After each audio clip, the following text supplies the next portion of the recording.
Ah, avec la petite tempête qui fait dehors, c'est le bon temps pour prendre un café avec votre député, Sébastien Lemire. Bonjour. Bonjour François. On parlera de différents sujets dans cette émission-là. Vous êtes de retour de voyage, vous êtes allé du côté de Washington, on aura la chance d'en parler tantôt. On va parler de rentrée parlementaire également et de discours du trône. Puis évidemment, bon, on terminera en parlant de la période des fêtes parce que ça s'en vient. Mais tout d'abord, je me permets une gorgée de café. Allons-y tout de suite, rentrée parlementaire entre la période où on s'est vu dans la dernière émission et aujourd'hui. Bien, il y a eu une rentrée parlementaire. Comment ça s'est passé? Enfin, il y a eu une rentrée parlementaire. Ça s'est passé... Bien, sincèrement, moi, j'arrivais là. Il y a toujours un peu un esprit comme trop cordial la première journée. Je l'ai vécu la première année, puis c'est encore, on dirait, plus flagrant cette fois-ci, où là, tu sais, tout le monde s'aime parce qu'il y a des temps morts, le temps qu'on procède à l'élection du président. Ça a été à nouveau Anthony Rota, qui est notre voisin de circonscription. Lui, à partir de New Lesker, juste de l'autre bord du lac Témiscamingue, qui est député du côté de l'Ontario, qui a été réélu comme président. Ce qui est un bon choix. C'est quelqu'un avec qui... je pense qu'il y a une bonne autorité sur le Parlement, puis avec qui c'est agréable de travailler. Mais dans ces temps morts-là, ben, tout le monde se jase. Fait que j'en profitais pour aller voir justement les députés, les ministres avec qui je peux avoir affaire. Mais dans un esprit très, très cordial, chaleureux. Hey, ça fait longtemps. Puis dès le lendemain, évidemment, tout ça casse. Puis la game politique reprend son cours. Et particulièrement dans le contexte d'un discours du trône qui, aux yeux de plusieurs observateurs, était un des discours les plus vides qu'ils ont jamais entendus. Et ça, c'est pas agréable. Et ça, c'est inquiétant. On se posait la question, pourquoi avoir déclenché les élections? Pourquoi avoir, puis même si on se rappelle, là, une semaine après le déclenchement de la campagne, Trudeau se cherchait encore une idée wow. Bien, visiblement, 2-3 mois après, il ne l'a pas encore trouvé. C'est un discours qui donne le ton d'une session parlementaire qui est la continuité de la précédente, mais dans un contexte où, si on était dans une troisième année de mandat de 4 ans, ça a du sens. Mais là, on le cherche, le sens. On cherche le travail, ça fait botcher. Et ça, c'est pas agréable pour personne. Quand la personne qui est censée te donner la ligne directrice ne la donne pas, c'est là où nos outils de travail nous manquent. Là, maintenant, les secrétaires parlementaires sont nommés. On sait un peu plus où s'en va le gouvernement. J'ai toujours pas vu les lettres de mandat des ministres. Donc, sur quoi vraiment chacun a le mandat de travailler, ce qui nous permet, nous aussi, comme membres d'opposition, de pouvoir renforcer certains éléments. Est-ce que nos priorités sont celles du gouvernement, donc on les accompagne dans certaines priorités? Ou sinon, il faut le convaincre de dire que vos priorités ne sont pas les bonnes, puis il faut ajuster. Dans certains cas, c'est ce qu'on a à faire. C'est là qu'on en est. Donc, c'est une rentrée parlementaire que j'ai trouvée, que j'aurais aimé plus structurée, que j'aurais aimé avec une direction plus forte, que j'aurais aimé voir du leadership de la part de Justin Trudeau. J'avais des attentes par rapport aux legs politiques qu'il aurait pu donner comme individu. Visiblement, il ne s'en va pas dans cette branche-là. Donc, ça nous laisse dans l'esprit de continuité. Tu sais, un exemple, on savait que le projet de loi sur les thérapies de conversion serait une priorité. Bien, les conservateurs, ils ont joué un tour, au lieu que ça soit étiré comme la dernière fois, puis les députés plus religieux de droite avaient fait étirer le temps en chambre pour pouvoir s'opposer de toutes les façons possibles.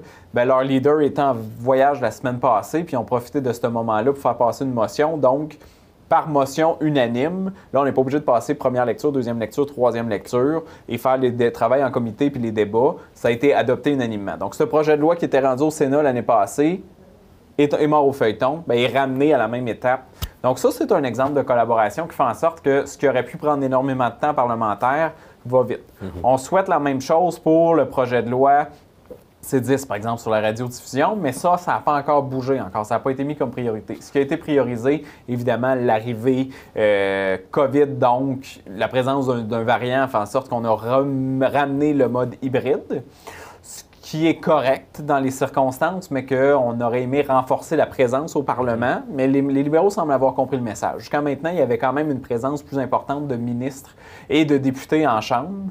Parce que trop souvent, l'année passée, pendant presque toute l'année, il y avait un représentant du gouvernement de l'autre bord. Donc, on se cache dans nos bureaux, on ne rend pas de compte, il n'y a pas de discussion de corridor, il n'y a pas de compte rendu des journalistes, il n'y a pas de scrum, etc. Tout ça, fait que c'est un gouvernement qui ne rend pas de compte. Puis comme une période de questions en Zoom virtuel avec tous les bugs que ça a, ça fait en sorte que c'est moins vendeur médiatiquement, bien, le gouvernement n'était pas obligé de rendre des comptes. Donc là, on a on va peut-être éviter cette dynamique-là malgré tout. Donc, c'est bon signe. Puis sinon, le projet de loi qui a été présenté, c'est un projet de loi d'aide pour les entreprises, donc un peu la poursuite des programmes d'accompagnement, parce que particulièrement dans le secteur du tourisme puis de la culture, il y a encore des entreprises qui ont besoin d'aide. La culture est un peu mise de côté, pas autant qu'on aurait voulu, donc ça fait partie des éléments qu'au Bloc québécois, on veut pousser le gouvernement à être plus sensible, particulièrement il n'y a rien pour des travailleurs autonomes dans le secteur culturel. Fait que nos amendements vont être en ce sens-là, mais sur l'essence du projet de loi, il y a des entreprises qui ont besoin d'aide et il faut continuer de les accompagner en attendant que la COVID soit complètement résorbée. Donc ça, ben, c'est bon signe, on est en faveur de ça, mais il n'y a pas de projet de ligne directrice où on sent voici l'héritage du gouvernement. Tu sais, l'exemple de l'environnement, ce à quoi je m'aurais attendu à des mesures plus fortes, ben on sent qu'il veut encore ménager la chèvre et le chou entre une industrie du pétrole et de l'automobile très forte en Ontario et en Alberta versus un véritable virage de transition énergétique et l'électrification des transports comme on aimerait avoir au Québec.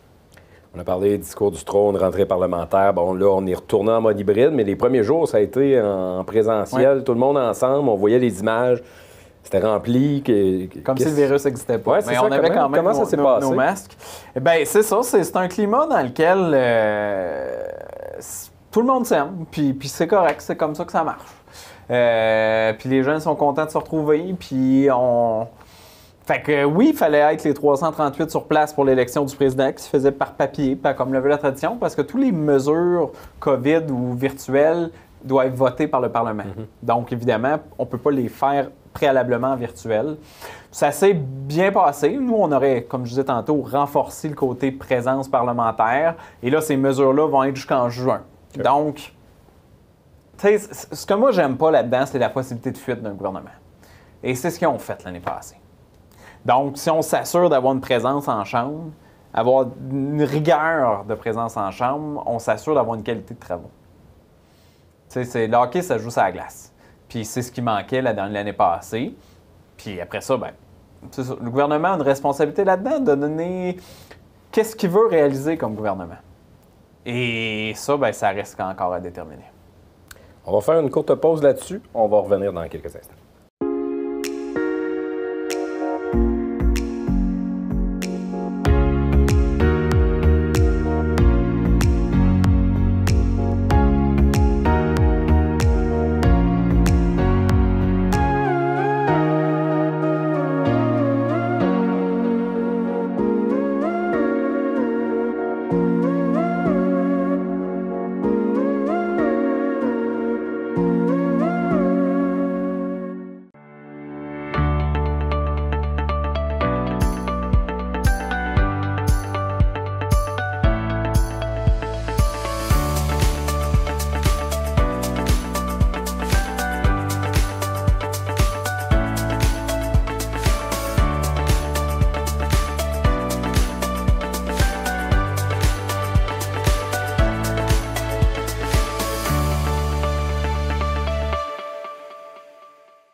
Parmi les oubliés de ce discours du trône, on en parlait dans la publicité, il y a les aînés aussi, selon vous. Bien, les aînés puis la santé, il n'y a pas encore de mesures annoncées. Ça fait partie du leadership que je dis justement que Justin Trudeau doit prendre, puis qu'on est encore en mode attente. La prévisibilité, c'est quelque chose d'important pour les entreprises, c'est important aussi pour les gouvernements comme celui du Québec, c'est important pour nos aînés. Puis pour l'instant, on est encore en mode attente. Est-ce que c'est l'énoncé budgétaire, la ministre Freeland qui est annoncé, le 14 décembre, qui va faire en sorte que là, on va avoir les directions plus fortes de la part du gouvernement. Mais encore là, moi, c'est comment j'interprète ça. C'est comme si Justin Trudeau ne prend pas ses responsabilités de leadership dans un discours du trône et il laisse au budget, aux finances, qui est la ministre Freeland et la vice-première ministre. Puis comme j'avais le sentiment l'année passée aussi, on dirait que c'est plus elle qui dirige que le premier ministre. Et ça, cette incohérence-là dans le leadership, bien, ça laisse des traces. On va changer de branche maintenant. On va aller parler un peu d'international. Oui. Tu as eu la chance d'aller faire un tour du côté de Washington. Parle-nous un peu de ce processus-là, d'aller rencontrer les gens là-bas. Bien, c'est effectivement tout un processus qui a été très spontané. Donc, si on se recule, il y a 2 semaines, vendredi, en chambre, j'ai eu la chance de poser une question sur la question du bois d'œuvre, l'enjeu du bois d'œuvre à la ministre Ng, la ministre du Commerce international. Parce que les Américains nous ont fait la surprise d'imposer une surtaxe, de doubler la surtaxe, la taxe sur le bois d'œuvre. Donc, le bois qui sert à la construction, les 2x4 essentiellement, qui est exporté aux États-Unis. Une compagnie comme Résolu va payer près de 30 de taxes. Puis ça dépend évidemment de tous les enjeux. C'est une moyenne, elle est passée d'à peu près 8 à de 9 à 18 cette moyenne-là. Donc, ça double l'impact de cette taxe-là. Et il y a un litige commercial et il y a de l'argent. Quand il y a un litige commercial, tout l'argent de taxes est mis dans un fonds. Et ce fonds-là est rendu presque à 6 milliards, dont 1,2 milliard qui vient du Québec. On est dans un contexte dans lequel cet argent-là pourrait être investi dans l'innovation, notamment et dans l'amélioration des procédés des entreprises, mais ils ne peuvent pas, ils n'ont pas accès parce que c'est gelé. Donc, ça devrait être de l'argent qui appartient à la compagnie, parce que tu ne la charges pas, mais une fois que tu la charges, elle est gelée. Puis si le litige commercial fait comme tous les autres litiges commerciaux avec le Canada et les États-Unis depuis des années, est à l'avantage du Canada, l'argent revient aux entreprises canadiennes.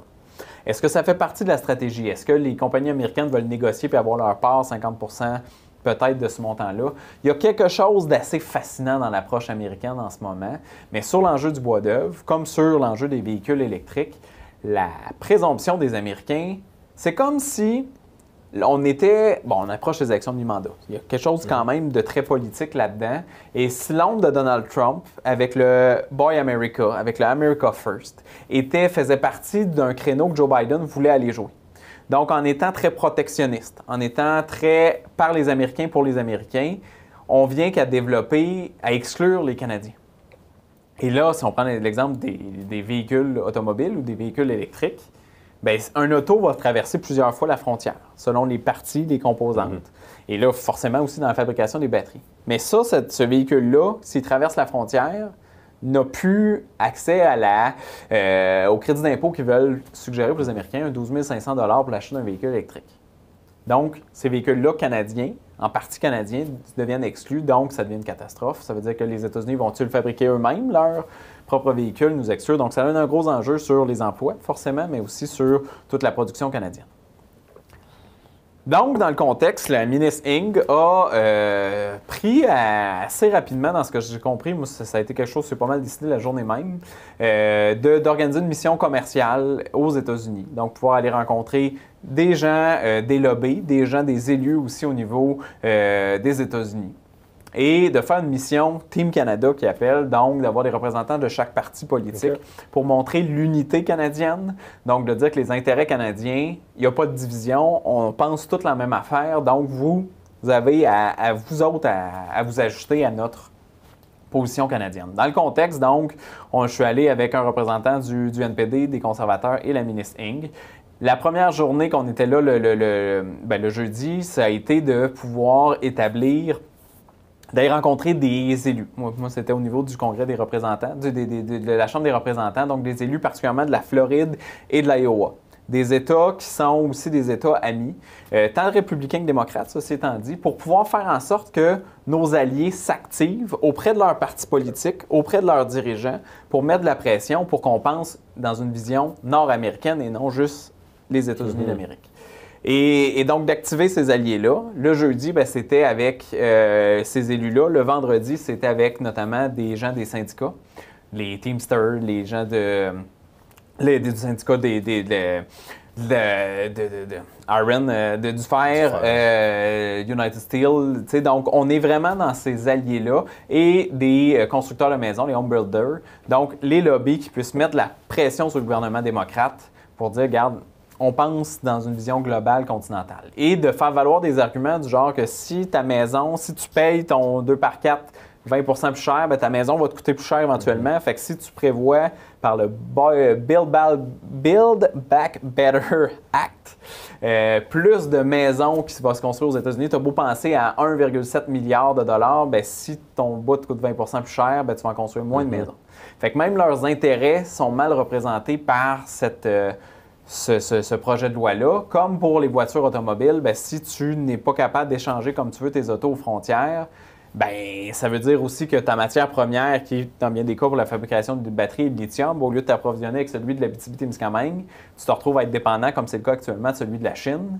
Ben, oups, quand on jase de la Chine avec les Américains, on est pas mal sur la même longueur d'onde quand on pense, évidemment, à comment ils font leur commerce international, leurs relations diplomatiques, leurs droits humains ou même la question environnementale. Donc là, on se rend compte qu'on est capable de jaser. Donc, mon rôle était de renforcer le message allié pour dire que, regarde, là, on est en train d'effriter les relations. On est en train de régler nos relations par des tribunaux au lieu d'être des amis. Et ça, c'est extrêmement préoccupant. Puis de pouvoir renforcer le message que, regarde, moi, dans ma région, je suis un député du nord du Québec, du nord-ouest du Québec, qui est dans une région exportatrice, qui est productrice de ressources naturelles. Donc, ça ajoutait beaucoup au message que je pouvais porter. Évidemment, bon, avec un accent anglo teinté francophone, fait que ça ajoutait de la sincérité à mon message, puis que j'ai senti très bien reçu là, par les gens qu'on a rencontrés aux États-Unis. Mais comme je dis, c'était d'activer nos alliés pour qu'ils puissent passer le message en haut, pour être sûr que ce projet de loi-là, qui est bon dans l'ensemble, mais qui a des conséquences pervers pour l'industrie du Québec, du Canada, bien, qu'on ne soit pas négligé là-dedans. C'est un peu de semer la graine dans leur esprit pour faire pousser l'arbre qui Bien, peut prendre du temps à pousser. Mais c'est de s'assurer qu'on revient à l'essence de c'était quoi les relations canado-américaines. Et quand on voit, bon, évidemment, on se rappelle qu'est-ce qui est arrivé dans l'époque de Donald Trump avec le lait. Et là, on est là avec le bois d'œuvre. Le bois d'œuvre, ça fait 40 ans que ça niaise, le bois d'œuvre. Mais tu sais, qui est propriétaire de la forêt aux États-Unis? C'est beaucoup des fonds de pension ou des banques. Et là, c'est de la grosse argent. Et si la forêt, le bois 2x4 te coûte plus cher, ta forêt vaut plus. Et on est dans une optique de rentabiliser un investissement plutôt que d'offrir un matériel aux gens pour qu'ils puissent se construire des maisons.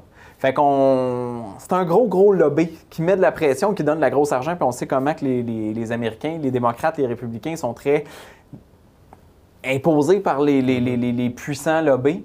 Bien, dans le contexte, c'est un peu ça qui est, tu sais, c'est, comment dire, cette pression-là mise par des gros financiers fait en sorte que monsieur, madame, tout le monde est mis de côté. Et en quelque part, nous, on défend aussi monsieur, madame, tout le monde. Et tu disais que ça a été bien reçu. Est-ce que c'est une relation d'ouverture qu'il y avait? De quelle façon? Bien reçu, mais comment? La surprise, d'abord. Okay. La surprise. Pour les représentants que moi j'ai rencontrés, particulièrement du côté tant démocrate que républicain, les Canadiens sont des amis, sont des alliés. Et là, ils comprennent que, oups, on est en train d'avoir un effet qu'on ne veut pas avoir avec la relation. Fait qu'ils n'étaient pas conscients de ça. Très concrètement. Donc, oups, OK, on est en train d'effriter une relation, puis on comprend à quel point on en a besoin de part et d'autre. Donc, oui, il y avait cette volonté-là de passer le message qui était là. Puis après ça, bon, les home builders, évidemment, c'est leur pain puis leur beurre. Plus il va y avoir de construction, plus il va y avoir d'emplois, plus il va y avoir d'emplois, plus il va y avoir de demandes. Donc, tout ça est évidemment garant de porter notre message là, en haut lieu. Là, j'imagine que le travail ne s'arrête pas à cette mission-là rapide. Ça doit se continuer, j'imagine. C'est sûr qu'il va se continuer en chambre. À partir de là, c'est de voir comment on peut aider à continuer de garder de la pression. Notre rôle de membre d'opposition n'est pas juste, évidemment, ce qui se passe dans la période de questions qu'on a l'air de chicaner de temps en temps, mais de trouver les bons angles qui font en sorte qu'on est capable de renforcer notre industrie. T'sais, est-ce qu'il y a vraiment... T'sais, les Américains ne sont pas intéressés à développer une table de négociation sur le bois d'œuvre. Pourquoi ils ne le sont pas? Ça, la question, pour moi, demeure entière. Ça serait si simple d'avoir un comité stratégique des représentants de chaque bar, puis on se rend compte que finalement, oups, cette surtaxe-là n'a pas de bon sens pour personne. On trouve le bon niveau qui fait en sorte qu'on ne nuit pas à l'industrie américaine, puis on aide aussi celle du Canada. On n'en est pas là présentement parce que faut être deux pour danser, puis de leur côté, ils ne se semblent pas intéressés présentement. Est-ce que ça serait de pouvoir avoir ce 6 milliards-là qui dort présentement? Est-ce qu'on peut avoir un paiement, un prêt, c'est-à-dire aux compagnies, pour leur permettre de pouvoir investir de l'argent du même montant, puis quand le conflit sera réglé, bien, l'argent va revenir à la compagnie, va pouvoir rembourser le gouvernement. Donc, ce n'est pas une subvention, c'est un prêt avec les taux avantageux du gouvernement qui peut être temporaire et qui peut aider, puis ça serait conforme à l'esprit des ententes commerciales actuelles. Mais l'interprétation américaine est toujours un peu touchée parce que comme notre bois coûte moins cher qu'ailleurs, c'est interprété comme une subvention déguisée. Mais pourtant, c'est qu'il est disponible. Puis des fois, il y a des contextes, la tondeuse d'épinette fait baisser le prix de tout. Ah ben oui, votre prix est moins cher qu'ailleurs. Bon, ben ça, c'est un problème. Puis les référents, aussi les benchmarks qui font en sorte que, bon, en Nouvelle-Écosse, ça coûte tant. Au Québec, ça devrait coûter la même affaire. Ben non, vous avez peut-être le mauvais comparatif qui fait en sorte que les prix sont plus bas au Québec, mais parce qu'on a un mauvais indicateur. C'est tout ça. C'est complexe. C'est complexe. On va faire une courte pause, puis on va y aller avec un petit segment questions en cadeau. Fait que on va sortir de la politique un peu, puis on va se permettre de se mettre un peu dans le temps des fêtes, puis dans l'actualité en général. OK. On revient après la pause. OK.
Du segment questions en cadeau. Là, t'as aucune idée où je m'en vais avec ça. C'est même pas écrit sur mes feuilles. Voilà, je peux m'en débarrasser.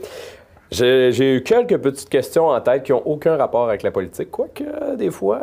Et la première, évidemment, on va parler du Canadien de Montréal. Ouais, OK. Qui verrais-tu dans le siège vacant? D'abord, moi, je suis tellement critique sur ce qu'a fait Molson dans toute la gestion de Bergevin. Je pense qu'il aurait mérité l'année passée une prolongation d'au moins 2 ans, puis on aurait peut-être pu éviter le début de saison catastrophique qui, pour moi, s'explique par du manque de leadership.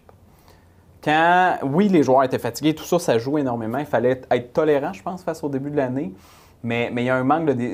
Qui est décisionnel au début de l'année? On se posait la question. Maintenant, bon, il est parti. On fait le bilan. Je pense que Trevor Timmons devait partir aussi. Puis moi, j'aime beaucoup l'analyse qui dit que, dans le fond, le problème de Bergevin, c'est qu'il aimait peut-être trop son monde, puis qu'il n'a pas été peut-être assez rapide pour se débarrasser de ceux qui ne faisaient plus la job. Après ça, de qui on va? Moi, j'aime des leaders forts qui s'entourent de têtes fortes. L'arrivée d'un Gorton, je pense que c'est un bon gars. J'aurais aimé mieux voir un francophone puis de voir des Québécois qui aspirent à des postes de haute direction dans une équipe de hockey comme celle du Canadien, donner la teinte québécoise du club. On se rappelle que la dernière fois qu'ils ont gagné la Coupe Stanley, il y avait 12 joueurs québécois dans le club. Puis à chaque année qu'ils ont gagné la Coupe Stanley, il y avait un fort noyau de leadership de Québécois. Puis depuis 25 ans, on ne le retrouve plus, ce noyau-là. Puis on est passé proche peut-être de la Coupe l'année passée, mais... Fait que ça, pour moi, ça joue. Donc, oui, d'avoir un francophone. J'ai peur du francophone de service dans le contexte.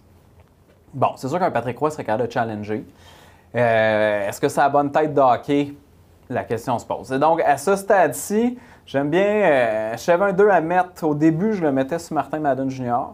Okay. Là, en ce moment, on voit plus des rumeurs sur des agents. Moi, je m'intéresse aussi surtout à voir ça va être qui le dépisteur en chef. Est-ce que ça va être quelqu'un qui va avoir des liens au Québec? Parce que trop souvent, même dans les choix 5, 6, 7e ronde, des Québécois qu'on sent qui passent en dessous des radars, c'est peut-être là qu'on devrait repêcher ces joueurs-là. Je comprends, tu sais, des superstars comme Lafrenière en devenir qui fait l'unanimité de tout le monde. On n'y avait pas accès parce que c'est pas la bonne année qu'on était dans la cave. Ça arrive. Mais qu'on passe à côté de talents québécois qu'on sait qu'on pourrait développer puis qui passent en dessous des radars parce qu'on manque de dépisteurs au Québec, ça pour moi c'est inacceptable. Le préjugé québécois, on sent qu'il n'était plus là au Canadien depuis des années. Est-ce que ça va prendre le retour des Nordiques pour ça? Peut-être. Mais donc, ça tombe dans la politique au Québec, là. En quelque part, non, mais c'est drôle, mais pour moi, ça irait de soi que si les Nordiques revenaient, que les Canadiens auraient beaucoup plus de joueurs québécois. Je veux dire, c'est pas juste dans l'an 50 qu'on voit ça, là. Fait que là, ton 2, tu le mets sur? En ce moment, Martin Madden Jr. OK, parfait. Autre question en cadeau, là, celle-là, c'est une question à saveur Noël. Biscuit en pain d'épices ou biscuit brisot de chocolat?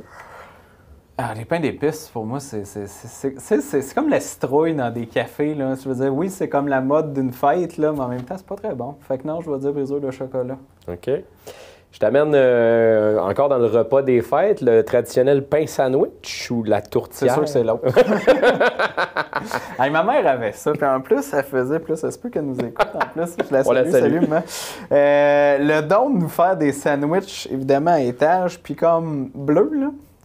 Fait que, bleu? Ouais, le pain bleu, c'était comme offert visiblement. Bon, c'est peut-être juste du colorant, mais ça rendait pas la chose particulièrement appétissante. Mais oui, j'aime la tourtière.